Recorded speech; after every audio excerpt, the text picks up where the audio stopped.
s'il existe plusieurs coutumes à partir de quand on ne mange pas de la matzah, mais tout le monde est d'accord qu'il y a un interdit, et cette fois-ci pas simplement une coutume, de manger de la matzah la veille de Pessah dès le matin, donc cette année, vendredi matin.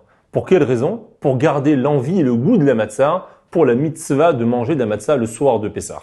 Mais attention, cette restriction, cet interdit ne concerne uniquement une personne qui comprend l'importance de la mitzvah de raconter la sortie d'Égypte. Mais un enfant, jusqu'à l'âge de 5-6 ans, qui n'est pas en mesure de comprendre cette mitzvah de Sipur Yetziat Mitzrayim, aura le droit de manger de la matzah la veille de Pessah.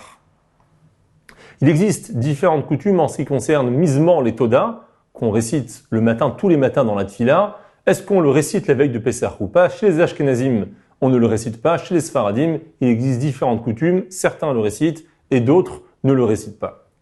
La veille de Pessah est considérée comme étant en partie un Yom Tov. C'est la raison pour laquelle on va devoir s'efforcer à terminer tous les travaux avant Chatzot, avant la mi-journée, en fonction de l'endroit où vous trouvez. Chatzot Hayom, donc dès la mi-journée, il va y avoir des restrictions. Par exemple, il faut se couper les ongles avant Chatzot. Il faut se couper les cheveux avant Chatzot. Il faut faire des machines à laver ou du repassage, le tout avant Chatzot. Si pour une raison ou pour une autre, on n'a pas eu le temps de le faire avant Chatzot et on veut le faire après Chatzot, il va falloir poser la question à un Rav dans quelle mesure c'est permis et dans quelles conditions ça sera interdit. Donc n'oublions pas de le faire avant Chatzot pour ne pas rentrer dans ces différents problèmes.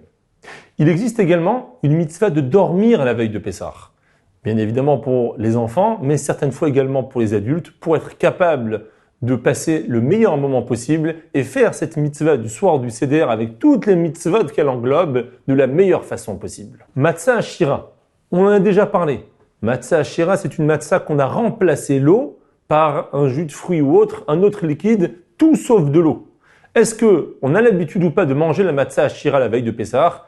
Les Ashkenazim ont l'habitude de ne pas manger cette matzah Ashira la veille de Pessah, même si les Sfaradim ont l'habitude de manger. Mais à partir de ce qu'on appelle la Sha'a Asirite, la 10e heure de la journée, encore une fois, c'est à vérifier dans vos calendriers, en fonction de l'endroit où vous trouvez, là on a le devoir et la mitzvah de restreindre son menu, manger peut-être un repas léger, mais ne pas manger de la matzah Ashira, et ce même pour les Sfaradim, pour avoir de l'appétit, pour faire de la meilleure façon possible cette mitzvah de manger de la matzah le soir de Pessah. Même si un Yom Tov en général, on n'a pas forcément l'obligation d'allumer les bougies avant l'heure de l'entrée de Yom Tov, parce que à base d'une flamme existante, on peut allumer les bougies de Yom Tov. Cette année, le premier jour de Pessah tombe un Shabbat, et donc il ne faut pas se tromper, c'est pas simplement Yom Tov, mais c'est un Shabbat également. Donc comme tous les Shabbatot, on va allumer les bougies de Shabbat et de Yom Tov en faisant la bonne bracha avant l'heure de l'entrée de Shabbat.